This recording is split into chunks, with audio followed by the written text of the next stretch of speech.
Hare Krishna, Guru Maharaj, Dandavat Pranam.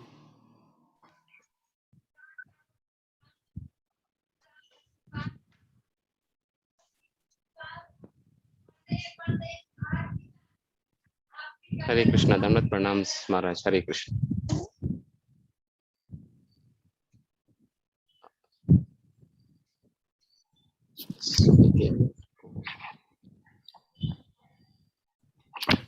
Om Namo Bhagavate Vasudevaya.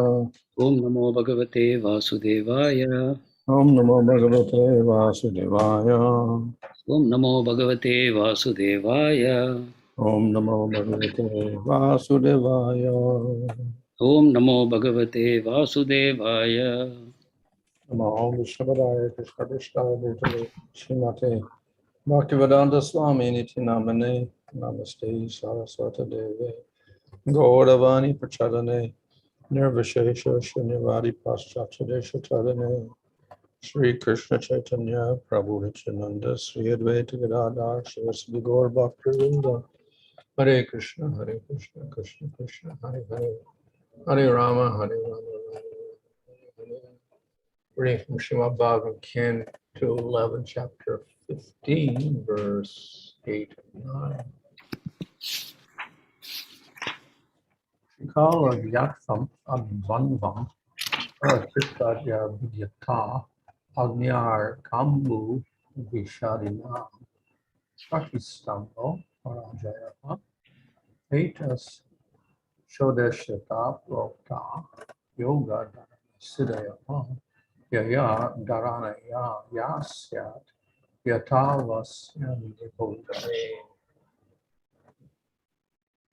Translation: the power to know past, present, and future, tolerance of heat, cold, and other dualities, knowing the mind of others, checking the influence of fire, sun, water, poison, and so on, and remaining unconquered by others. These constitute 5 perfections of the mystic yoga process and meditation. I'm simply listing these here according to the names and characteristics. Now please learn from me how specific mystic perfections arise from specific meditations and also of the particular processes involved. Purport: according to the acharyas, these 5 perfections are considered to be quite inferior to the others already mentioned, since they involve more or less ordinary physical and mental manipulations. According to the Madhvacharya, in the perfection called agny-arkāmbu-viṣādīnāṁ, pratiṣṭambho, or checking the influence of fire, sun, water, poison, and so on, the term and so on refers to one's remaining invulnerable to all types of weapons, as well as attacks by nails, teeth, beating, curses, and other such sources. Text 10. One who worships me in my atomic form, from pervading all subtle elements, fixing his mind on that alone, obtains the mystic perfection called anima. Purport: anima refers to the mystic ability to make oneself smaller than the smallest and thus be able to enter within anything. The Supreme Personality of God is within the atoms and atomic particles, and one who perfectly fixes his mind in that subtle atomic form of the Lord acquires the mystic potency called anima, of which one can enter within even the most dense matter, such as stone. One who absorbs his mind in the particular form of the Mahatattva and thus meditates on me as the super soul, supreme soul of the total material existence, achieves the mystic perfection called mahima. By further absorbing the mind in the situation of each individual element, such as the sky, air, fire, and so on, but progressively acquires the greatness of each material element. Purport: there are innumerable verses in Vedic literatures explaining that the Supreme Personality of God is qualitatively one, not different from his creation, and thus a yogi may meditate upon the total material existence as a manifestation of the external potency of the Lord. Once the yogi has established this realization that the material creation is not different from the Lord, he obtains the perfection called mahima, siddhi. By realizing the Lord's presence in each individual element, the yogi also acquires the greatness of each element. However, the pure devotees are not very interested in such perfections because they are surrendered to the personality of Godhead, who exhibit such perfections to the infinite degree. Being always protected by the Lord, the pure devotees save their precious time to chant Hare Krishna, Krishna Krishna, Hare Hare, Hare Rama, Rama Rama, Hare Hare. Thus, they achieve for themselves and others samsiddhi, or the supreme perfection, pure love of Godhead, Krishna consciousness, by which one expands one's existence beyond the total material creation with spiritual planets called Vaikuntha.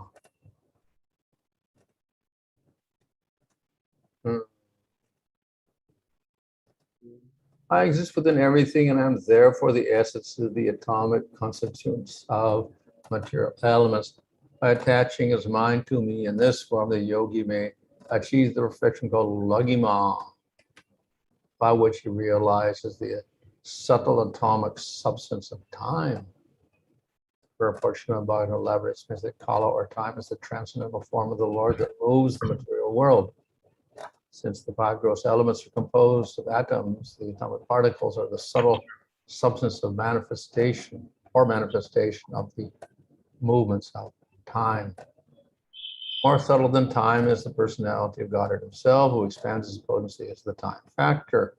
By understanding all these things clearly, the yogi obtains lagima siddhi, for the power to make himself lighter than the lightest.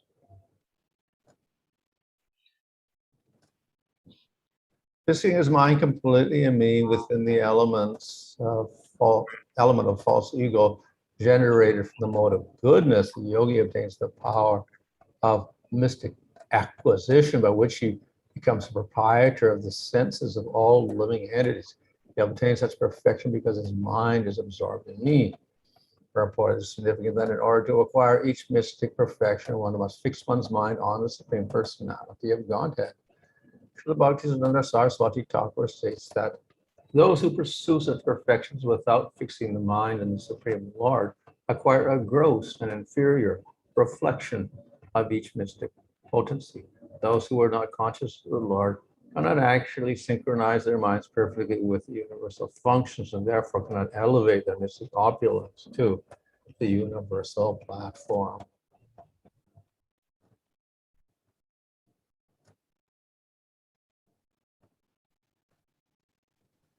Okay, so here we have a whole list of a group of verses describing the secondary siddhis.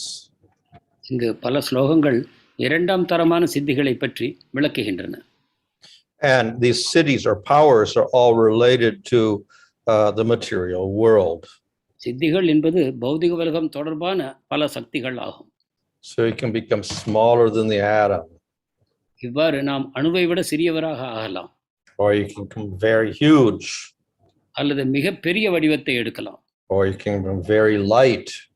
அல்லது மிக கனம் குறைந்தவராக லேசாக மாறலாம். But smallness and largeness, lightness and heaviness, these are all material qualities. ஆனால் பெரியது சிறியது பளுவானது பளுவற்றது இவையெல்லாம் பௌதிக குணங்களாகும். So in other words, through his meditation, the yogi can acquire these siddhis in relation to the material world. தியானத்தின் மூலமாக இந்த பௌதிக தொடர்புடைய இந்த சித்திகளை ஒரு யோகி அடையலாம். In the spiritual world, light and heavy and big and small are quite meaningless. ஆன்மீக உலகத்தை பொறுத்தவரை இந்த பளுவானது பளுவற்றது பெரியது சிறியது இவையெல்லாம் பொருளற்றவையாகும். However, just for pastimes, the Lord assumes a medium-sized form. ஆனாலும் ஒரு லீலை காரணமாக பகவான் ஒரு நடுத்தரமான வடிவத்தை எடுக்கிறார். And the devotees also have similar types of forms. பக்தர்களும் அதே போன்ற வடிவத்தை கொண்டிருக்கிறார்கள். But they are never subject to the material forces. ஆனால் அவர்கள் எப்பொழுதும் பௌதிகமான சக்திகளின் ஆதிக்கத்தில் வருவதில்லை. So our concept of light and heavy, etc., has to do with the properties of the material world. எனவே பளுவானது பளுவற்றது போன்றவை எல்லாம் பௌதிக உலகத்தின் குணங்களை பொறுத்தவையே ஆகும். And our concept of measurement, big and small, also has to do simply with our relative measurement system. அதே போல நாம் ஒரு அளவுகோலை கொண்டு இது பெரியது இது சிறியது என்று கணக்கிடுவதெல்லாம் ஒரு பௌதிகமான தரமே ஆகும். It's all in comparison to our particular size. இவையெல்லாம் நம்முடைய பரிமாணம் எவ்வளவோ அதை பொறுத்து அமைகின்றன. So such designations are not there in the spiritual world. இத்தகைய அடையாளங்கள் ஆன்மீக உலகத்தில் இல்லை. We can say that the measurement in the spiritual world is actually prema. ஆன்மீக உலகத்தின் ஒரே அளவுகோல் பிரேமையாகும். So instead of speaking of the size of a particular spiritual planet or the height of the people or the weight of the people, we speak in terms of their amount of prema. Hare Krishna.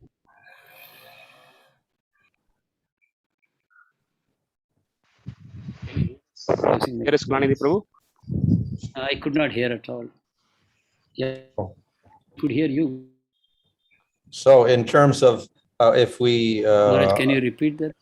yeah, so in the spiritual world, the devotees don't speak about the bigness of the planet. This planet is bigger than that planet, etc. Or the people are a certain height, or they have a certain heaviness or lightness or whatever. These are not the topics. No, I think we have lost Klanidhi Prabhu. 1 second, Maharaj. Sorry.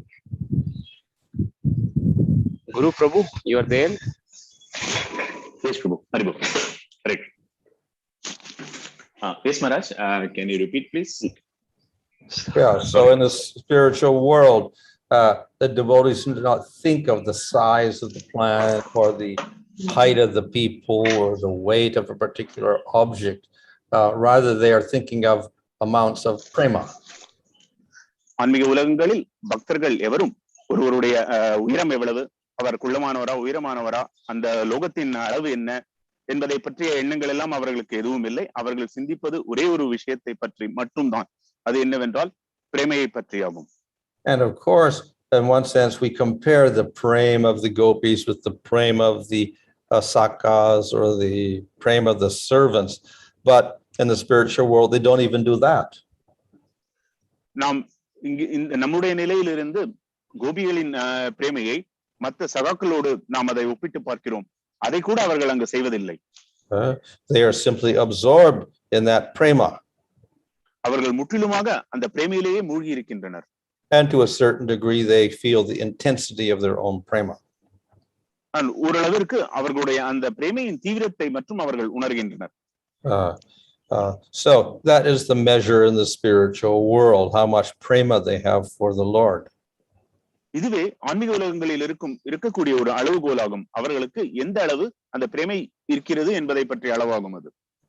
And therefore size and distance and weight and whatever, they are not considered at all. அவர்களுக்கு நீளம், அளவு, பருமன் இதை பற்றி எந்த விதமான ஒரு சிந்தனைகளும் இல்லை. The size and distance, etc., are only manifested for performing pastimes. அளவு, தூரம் இவை அனைத்தும் லீலைகளை செயல்படுத்துவதற்காக மட்டுமே பிரதிபலிக்கப்படுகின்றன. And thus, a display of mystic powers in the spiritual world is not amazing at all. எனவே ஆன்மீக உலகத்தில் இத்தகைய சித்திகள் வெளிப்படுவதில் ஒரு ஆச்சரியமே இல்லை.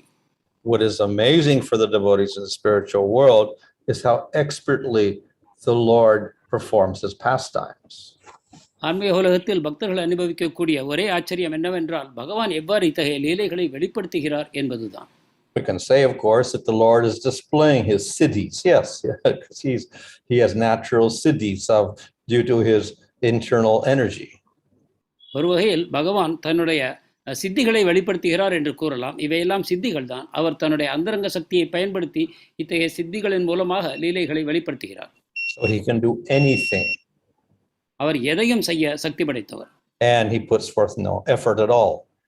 அதை செய்வதற்கு அவர் எந்த முயற்சியும் எடுப்பதில்லை. And it's simply because of his will. அவருடைய இச்சையின் காரணமாகவே இவை நடைபெறுகின்றன. So there's an example of that of Narada Muni going to Dwarka. இதற்கு உதாரணமாக நாரத முனிவர் துவாரகைக்கு செல்வதை நாம் எடுத்துக்கொள்ளலாம்.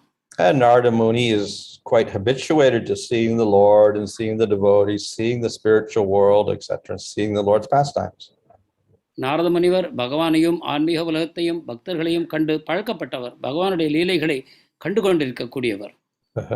But when he came to Dwarka and he visited many of the 16,108 palaces, then he was amazed. ஆனாலும் துவாரகையில் வந்து 16,108 ராணிகளின் அரண்மனைகளுக்கு சென்ற பொழுது அவர் ஆச்சரியத்தில் ஆழ்ந்து போனார். The Lord was simultaneously in all the palaces. பகவான் ஒரே சமயத்தில் அனைத்து அரண்மனைகளிலும் இருந்தார். And each form acted as if independent of the other forms.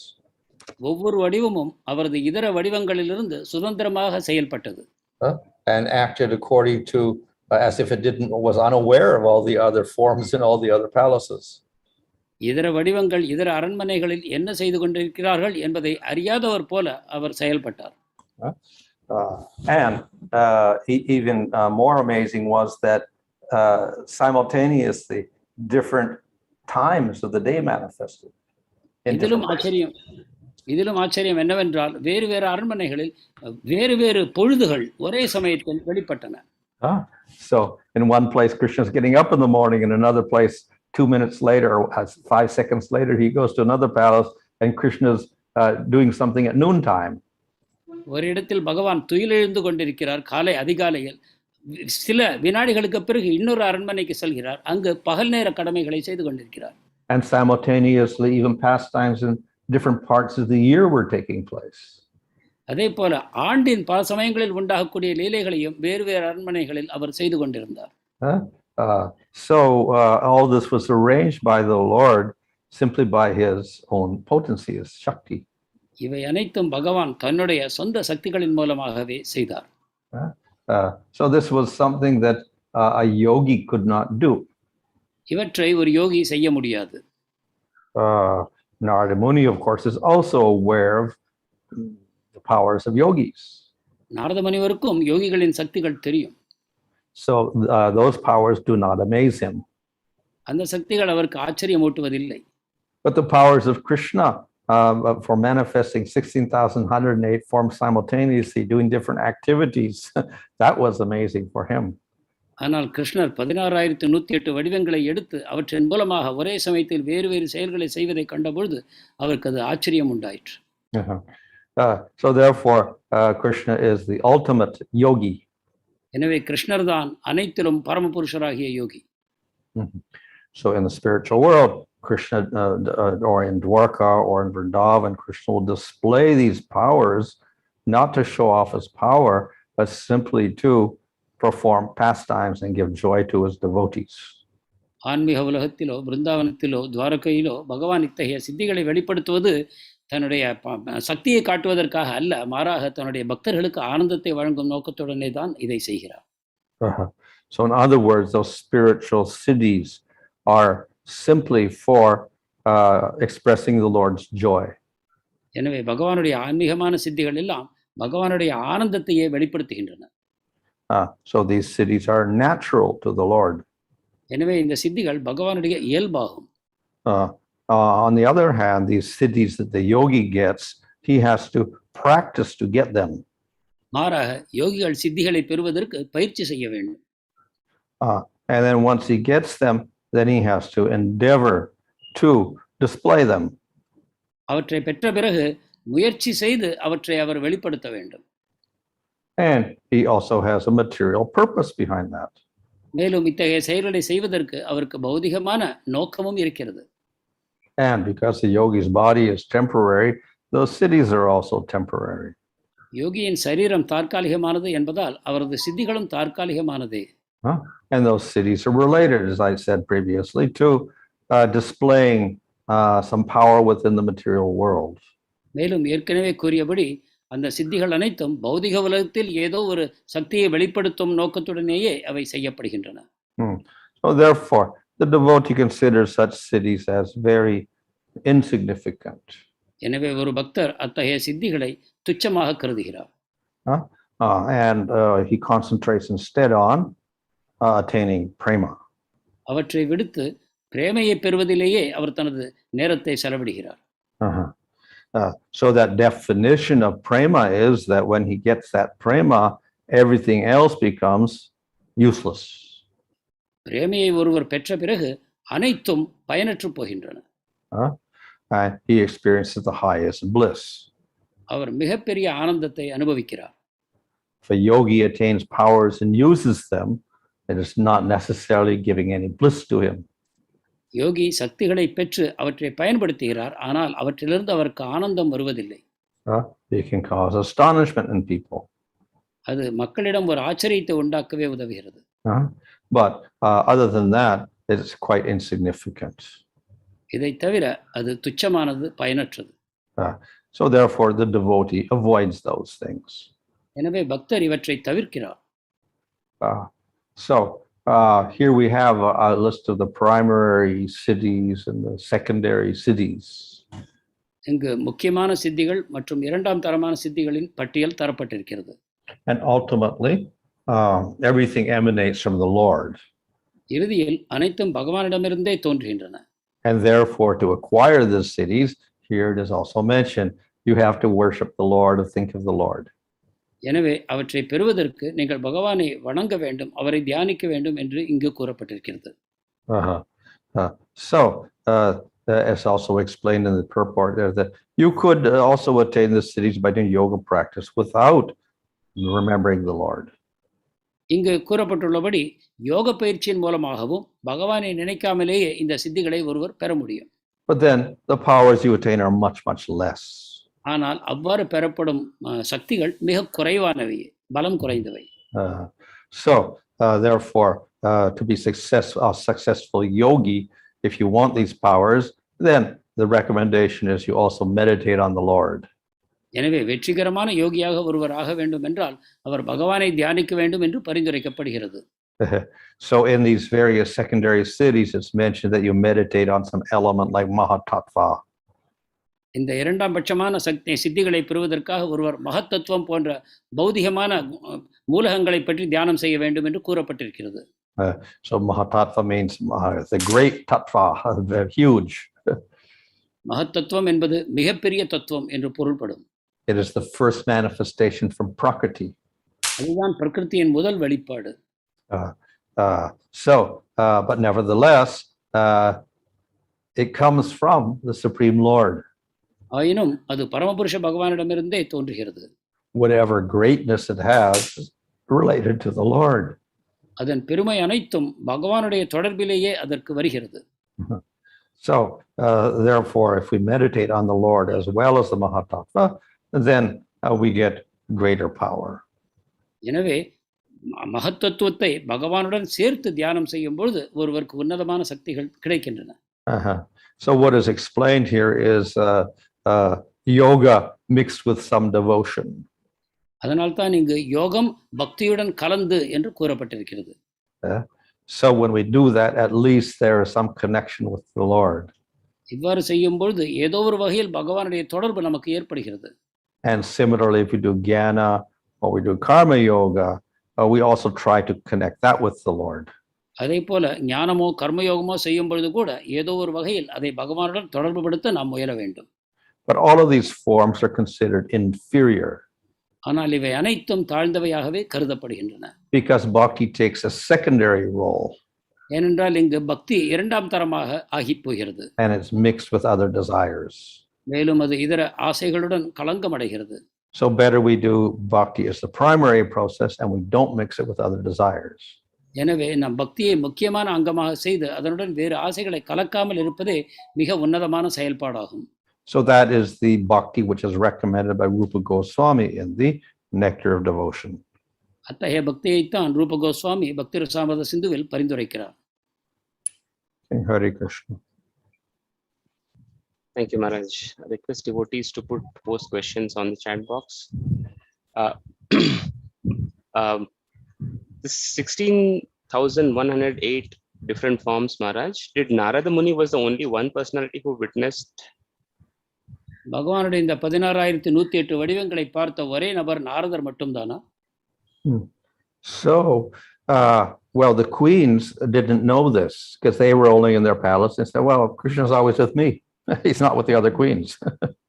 ராணிகள் இவற்றை அறிந்திருக்கவில்லை, ஏனென்றால் அவர்கள் அவரவர் அரண்மனையில் இருந்தார்கள். அவர் பகவான் தன்னுடன் மட்டும் இருப்பதாக உணர்ந்தார்கள். Narada Muni has the power to go at the speed of the mind. Narada முனிவருக்கு மனோவேகத்தில் செல்ல முடியும். So therefore, first he went to Rukmini's palace, then a few seconds later, so he went to another palace, then another palace, then another palace. எனவே முதலில் ருக்மிணியின் அரண்மனைக்கு சென்றார். சில நொடிகளுக்கு பிறகு மற்றொரு அரண்மனை, அதன் பிறகு மற்றொரு அரண்மனை என்று வேகமாக பல அரண்மனைகளுக்கு சென்றார். And thus they understood that simultaneously Krishna was in each palace. He didn't walk from one palace to the other, and there Narada Muni saw him, and then he walked to another palace, and then Narada Muni went there and saw him. No, he was simultaneously in all the palaces. இவ்வாறு ஏறக்குறைய ஒரே சமயத்தில் நாரத முனிவரும் பல அரண்மனைகள் இருந்தார். ஒரு அரண்மனையிலிருந்து நடந்து சென்று மறு அரண்மனைக்கு சென்றார் என்று நாம் பொருள் கொள்ளக்கூடாது. So because Narada Muni had that special power, then he could observe this. ஏனென்றால் நாரத முனிவருக்கு இந்த விசேஷ சக்திகள் இருப்பதன் காரணத்தினால் அவரால் இவ்வாறு செய்ய முடிந்தது. The yadus, they didn't go to those palaces. They would only see Krishna when he came in the morning to the assembly. யதுக்கள் அந்த அரண்மனைக்கு செல்லவில்லை. அவர்கள் பகவான் காலை நேரத்தில் சபாவிற்கு வரும்பொழுது அங்கு மட்டுமே அவரை கண்டார்கள். And when Krishna came out of his 16,000 palaces, suddenly they all became one Krishna, and he went into the assembly as one person. 16,108 அரண்மனைகளிலிருந்து பகவான் காலை வெளியில் வந்த பொழுது அவர் அனைவரும் ஒரு வடிவமாக ஆகி அவர் சபாவிற்கு சென்றார். And after staying in the assembly for a short period of time, he would go back to all of his palaces. சபாவில் சிறிது காலம் இருந்த பிறகு அவர் மீண்டும் தன்னுடைய 16,108 அரண்மனைகளுக்கு சென்றார். But they didn't see him in all those palaces. They stayed away. Maharaj, They couldn't see him in the palaces. அந்த சமயத்தில் அவரை அரண்மனைகள் காண முடியவில்லை. So the only persons that saw him were the queens. அப்பொழுது அவரை கண்டவர்கள் ராணிகள் மட்டுமே. But the queens were only in their particular palace. They didn't go to the other palaces. ஆனால் ராணிகளோ அவரவர் அரண்மனையிலேயே இருக்கிறார்கள், இதர அரண்மனைகளுக்கு செல்லவில்லை. So then each queen said, oh, Krishna's always with me. எனவே ஒவ்வொரு ராணியும் நினைக்கிறார், கிருஷ்ணர் என்னுடன் மட்டும்தான் இருக்கிறார் என்று. Maharaj mentioned about in spiritual world sometimes the jivas, they turn themselves into different forms. They take different forms like a bird or something like that for pastimes. The question, Maharaj, is what is the purpose of those siddhis, of changing those into different forms? Why does Krishna bestow those siddhis? ஆன்மீக உலகத்தில் ஜீவர்கள் விருப்பம் போல விலங்கு, பறவை போன்ற வடிவங்களை எடுத்துக்கொள்ளலாம் என்று கூறினீர்கள். இத்தகைய சித்திகளை பகவான் எதற்காக அவர்களுக்கு வழங்குகிறார்? இதன் நோக்கம் என்ன? In the Chandogya Upanishad, there it says that the jiva in the spiritual world has 8 qualities. சந்தோக்கிய Upanishad கூறுகிறது, ஜீவாத்மா ஆன்மீக உலகத்தில் 8 குணங்களை பெற்றிருக்கிறார் என்று. For instance, no hunger, no thirst, no birth, no death. பசி, தாகம் இல்லை, ஜனன மரணம் இல்லை. One of those qualities is whatever he desires comes true. மற்றொரு குணம், நினைத்தது உடனே நடக்கிறது. Of course, this has limitation because he can't do whatever the Lord does. பகவான் செய்யக்கூடிய அனைத்தையும் அவர் செய்யக்கூடிய சக்திகளை கொண்டிருக்கிறார். Nevertheless, if he wants something or he wants to manifest something, he'll manifest. பகவானுடைய சக்திகள் அனைத்தும் அவரிடம் இல்லை என்றாலும் கூட அவர் நினைத்ததை சாதிக்கும் செயல் திறம் படைத்திருக்கிறார். But of course, what does a devotee want? He wants to serve the Lord and please the Lord. ஆனால் பக்தரின் விருப்பம் தான் என்ன? அவர் பகவானுக்கு சேவை செய்து அவரை மகிழ்விக்கவே விரும்புகிறார். So therefore, what is suitable for serving the Lord, that will manifest. எனவே பகவானது சேவைக்கு எது சாதகமாக இருக்குமோ அவை வெளிப்படுகின்றன. And thus he gets a suitable form, a suitable place in the spiritual world to serve the Lord. அதற்கு ஏற்ற வடிவம், ஏற்ற இடம் இவற்றை அவர் ஆன்மீக உலகத்தில் பெற்று அவருக்கு சேவை செய்கிறார். So such powers are, we say, natural to the jiva in the spiritual world. எனவே இத்தகைய சக்திகள் ஆன்மீக உலகத்தில் இருக்கும் ஜீவர்களுக்கு இயல்பாக அமைகின்றன. Samsiddhir Hari Toshanam, famous verse. Can we say that by satisfying Lord Krishna, all perfections come naturally? கிருஷ்ணரை திருப்தி செய்வதன் மூலமாக சித்திகள் இயற்கையாக வரும் என்று நாம் கூறலாமா? Yes, of course, all perfection comes because prema is the ultimate perfection. பிரேமைதான் மிக உன்னதமான பூர்ணத்துவம் சித்தி என்பதன் காரணத்தினால் இதர சித்திகள் வரும் என்று நாம் கூறலாம். And of course, it says all the other purusharthas, arka, dharma, kama, moksha, they serve prema. தர்ம அர்த்த காம மோட்சம் இத்தகைய புருஷார்த்தங்கள் அனைத்தும் பிரேமைக்கே சேவை செய்கின்றன. But the devotee does not accept anything unless it is favorable for his service. ஆனால் பக்தர் ஒருவர் இது தன்னுடைய சேவைக்கு சாதகமாக இருந்தால் ஒழிய இவற்றை ஏற்பதில்லை. Maharaj mentioned about the size of planets in spiritual world and comparison between them is insignificant. However, we also find that Chaitanya Mahaprabhu, while teaching to Srila Sanatana Goswami, says that Goloka is called Maha-Akash as it is bigger than all Vaikuntha planets put together. How to understand this, Maharaj? ஆன்மீக உலகத்தில் அந்த உலகங்களின் பரிணாமங்களை பற்றி நாம் கருத்தில் கொள்வதில்லை என்று நீங்கள் கூறினீர்கள். ஆனால் கிருஷ்ணரே கூறுகிறார், ஆன்மீக உலகத்தில் இருக்கக்கூடிய கோலோகம் வைகுண்டங்களை விட மிகப்பெரிய பரிணாமத்தை உடையது என்று. இதை நீங்கள் எவ்வாறு விளக்குவீர்கள்? Of course, when we say big, what do we mean? Maha. பெரியது என்பதை மகா என்ற பதத்தில் நாம் வெளிப்படுத்துகிறோம். So not particularly dimension, it can also mean greater. அது பரிணாமத்தை மட்டுமல்ல, அதனுடைய உன்னதமான தன்மையையும் குறிக்கும். So the prema is greater there than anywhere else. எனவே கோலோகத்தில் தான் பிரேமை இதர இடங்களை விடவும் அதிகமாக வருகிறது என்று நாம் பொருள் கொள்ளலாம். And the devotees there are greater than anywhere else because of their prema. அங்குள்ள பக்தர்களும் பிரேமையின் காரணமாக இதர அனைத்து பக்தர்களையும் விட உயர்ந்த நிலையில் இருக்கிறார்கள். And Krishna manifests his form as Swayam Bhagavan, they're the most complete form. மேலும் கிருஷ்ணர் தன்னை ஸ்வயம் பகவானாக முழுமையான வடிவத்தில் அங்குதான் வெளிப்படுத்துகிறார். So in that sense, it's the greatest. இந்த விதத்தில் அது மிகப்பெரியது என்று கொள்ள வேண்டும். But in terms of population, every place has infinite number of jivas. ஜனத்தொகையின் அடிப்படையில் பார்ப்போமானால் ஆன்மீகத்தில் ஒவ்வொரு இடத்திலும் ஜீவன்கள் நிறைந்திருக்கிறார்கள். So each place is infinite also. ஒவ்வொரு இடமும் பரிணாமத்திற்கு உட்படாதது, வரையறையற்றது. No place in the spiritual world has any limit. எந்த இடத்திலும் ஆன்மீக உலகத்தில் வரையறைகள் இல்லை.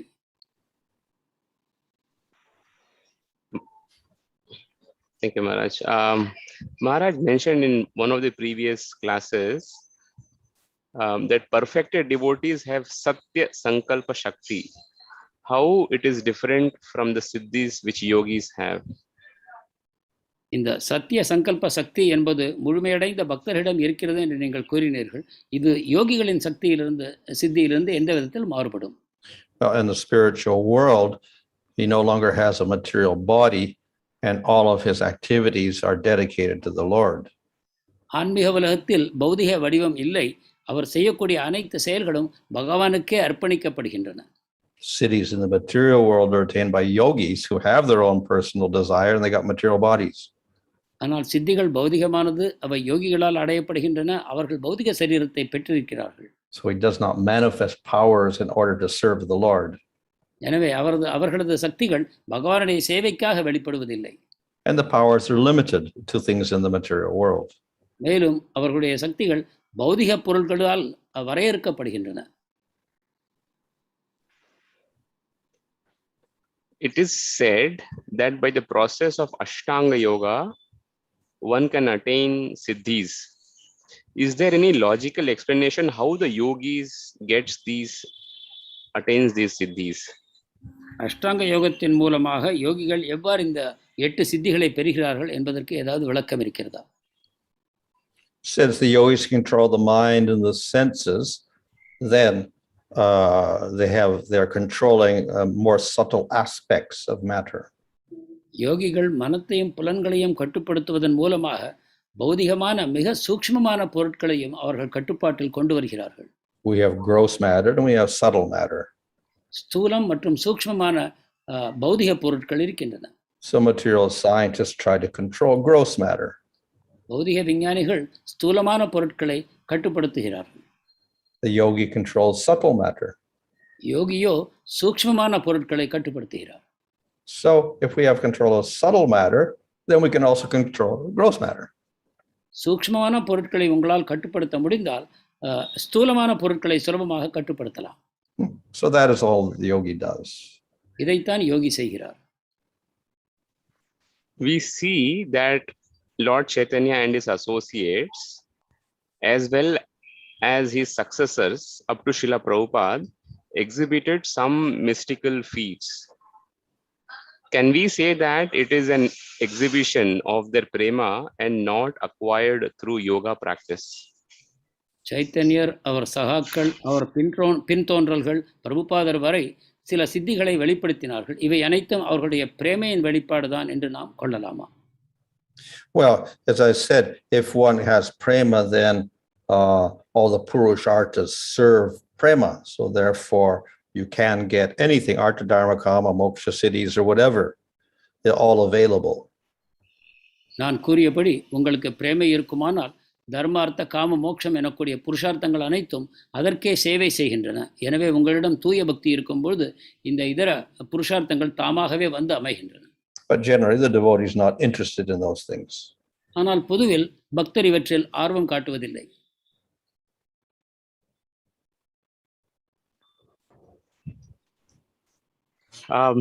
Just as Lord Krishna gives the difficult path and then the easy path in Gita, we also find the difficult and easy path mentioned in Bhagavatam as well. Does it mean that different people will choose different paths according to their nature? கிருஷ்ணர் கடினமான பாதைகளையும் சுலபமான பாதையும் காட்டுகிறார். இது கீதையிலும் காண்கிறோம், பாகவதத்திலும் காண்கிறோம். அதன் காரணம் என்ன? மக்கள் அவரவர் இயற்கைக்கு ஏற்ற பாதையை தேர்ந்தெடுப்பார்கள் என்ற காரணத்தினாலா? According to their nature, they have a particular faith. According to that faith, then they will practice certain things.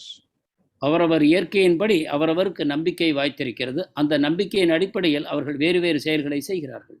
So in Bhagavad Gita, Krishna mentions faith in the mode of goodness, faith in the mode of passion, faith in the mode of ignorance, and therefore their worship is different. கீதையில் கிருஷ்ணர் அவரவர் நம்பிக்கை, சத்வகுணத்திலான நம்பிக்கை, ரஜோகுணத்திலான நம்பிக்கை, தமோகுணத்திலான நம்பிக்கை என்று பிரிக்கிறார். அந்தந்த குணத்தை பொறுத்து அவரவர் வழிபாடு நடக்கிறது. And the faith of the devotee is beyond the goodness. பக்தர்களின் நம்பிக்கையோ குணங்களுக்கு அப்பாற்பட்டது. Maharaj, few general questions which I have is on the holy name of the glories. Even if someone, let's say a child, is chanting the holy name without actually understanding the potency of the holy name, the child may also not be able to pronounce the holy name properly. Still, there is some effect of the chanting? புரிதல் இல்லாமல், சரியான உச்சரிப்பு இல்லாமல் ஒரு சிறு குழந்தை கூட நாமத்தை உச்சரிப்பதனால் அதற்கு ஏதாவது பயன் உண்டா? It says if the name is on the tip of the tongue, which means it's not fully pronounced, even then it has effect. நாமம் நாக்கின் நுனியில் இருந்தால் கூட, முழுமையாக உச்சரிக்கப்படாவிட்டால் கூட அதற்கு பலன் உண்டு என்று சாஸ்திரங்கள் கூறுகின்றன. Or if the name is not the name, but it's in two different words, the ra is at the end of one word, ma is at the beginning of another word, even then there is effect. அந்த நாமம் முழுமையாக கூறப்படாவிட்டாலும் அதன் ஒரு சொல் ஒரு வார்த்தையின் இறுதியிலும் மற்றொரு சொல் அடுத்த வார்த்தையின் ஆரம்பத்திலும் இருந்தாலும் கூட அதற்கு பலன் உண்டு என்று கூறப்பட்டது. So in any case, the name has potency. எப்படி இருந்தாலும் நாமம் தன்னுடைய சக்தியை வெளிப்படுத்துகிறது. But the full results come when we chant purely. ஆனால் நாம் தூய விதத்தில் உச்சரிக்கும் பொழுதுதான் முழுமையான விளைவுகள் கிடைக்கின்றன. During Narada's visit to Dwaraka, it was different time at different different time at different palaces. However, we see that when Krishna leaves for assembly, he is combined into one form and leaves. Then how to appreciate that there are different timings at different palaces? வேறு வேறு அரண்மனைகள் வேறு வேறு காலங்கள் நிகழ்ந்து கொண்டிருந்ததை நாரதருடைய லீலை நாம் கண்டோம். ஆனால் வெளியில் வரும்பொழுது அனைத்து கிருஷ்ணரும் ஒன்றாகி சபாவுக்கு செல்கிறார் என்று கண்டோம். இதை எவ்வாறு புரிந்து கொள்வது? Krishna can expand time or contract time as he wants to. கிருஷ்ணர் நேரத்தையும் விரிக்கலாம் அல்லது சுருக்கலாம் அவர் இஷ்டப்படி. He can change time, whatever he wants, he can do. He can reverse time if he wants. அவர் காலத்தை மாற்றலாம், காலத்தை பின்னோக்கி செல்ல செய்யலாம். அவர் அனைத்தையும் செய்ய சக்தி படைத்தவர். And he can do it in such a way that nobody's even aware of it. அவர் இதை எவ்விதமாக செய்யலாம் என்றால் யாரும் இதை புரிந்து கொள்ளாத விதத்தில் கூட அவரால் இதை செய்ய முடியும். Where is Siddhaloka and who go there? சித்தலோகம் எங்கிருக்கிறது, யார் அங்கு செல்கிறார்கள்? Well, sometimes Siddhaloka refers to Brahman, sometimes it refers to Brahmaloka, sometimes it refers to a special planet for yogis. சித்தலோகம் என்பது சில சமயம் பிரம்மனையும் சில சமயம் பிரம்மலோகத்தையும் அல்லது சில சமயம் யோகிகளுக்கு சித்தர்களுக்கான ஒரு தனி உலகத்தையும் குறிக்கும்.